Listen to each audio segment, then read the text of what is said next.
La musculation isométrique. Dans la musculation isométrique, la résistance est égale à la tension musculaire.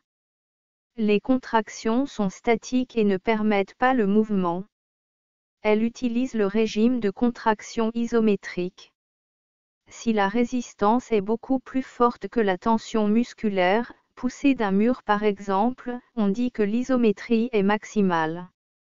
Si malgré que la tension du muscle peut être supérieure à la résistance, on maintient la flexion à un angle donné pendant une durée bien déterminée, on dit que l'isométrie est totale.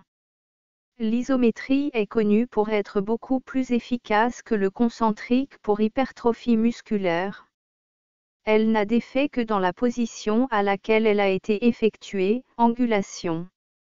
Elle doit toujours être coupée de dynamique et cela, dans la série, comme dans la séance.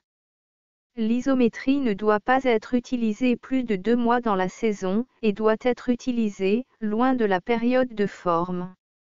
Un programme basé uniquement sur l'isométrie est impensable, mais il peut apporter des gains importants de force, dans une position déterminée, force statique. Les méthodes du régime isométrique. Premièrement, isométrie maximale. Lorsque la résistance est supérieure à la tension maximale que le muscle peut fournir, il n'y a pas de mouvement et la contraction est isométrique. Très intense, l'isométrie maximale ne pourra être utilisée seule. Exemple, 6 poussées de mur de 4 à 6 secondes par séance, coupées de dynamique. Deuxièmement, l'isométrie totale.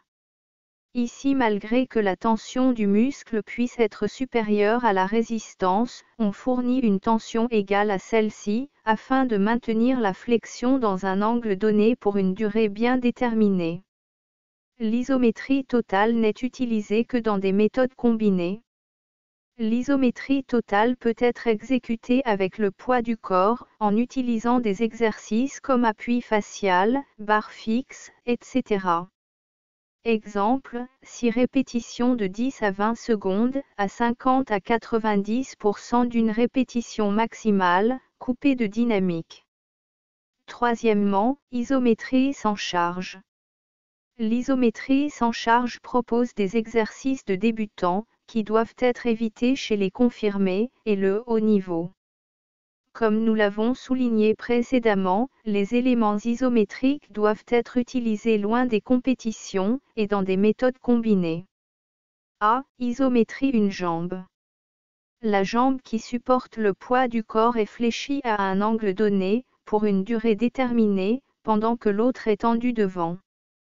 Exemple, 4 à 6 isométrie une jambe, coupée de dynamique. B.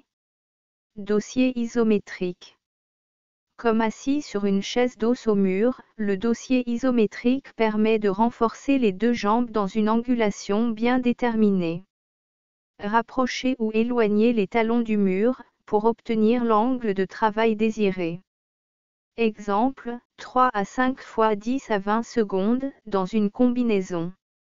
Dans la prochaine vidéo sur la musculation sportive, Hertz Sport vous présentera les régimes isotroniques et isocinétiques. Pour ne pas rater les prochaines vidéos sur Hertz Sport, cliquez sur s'abonner, activez la cloche de notification, cliquez aussi sur j'aime.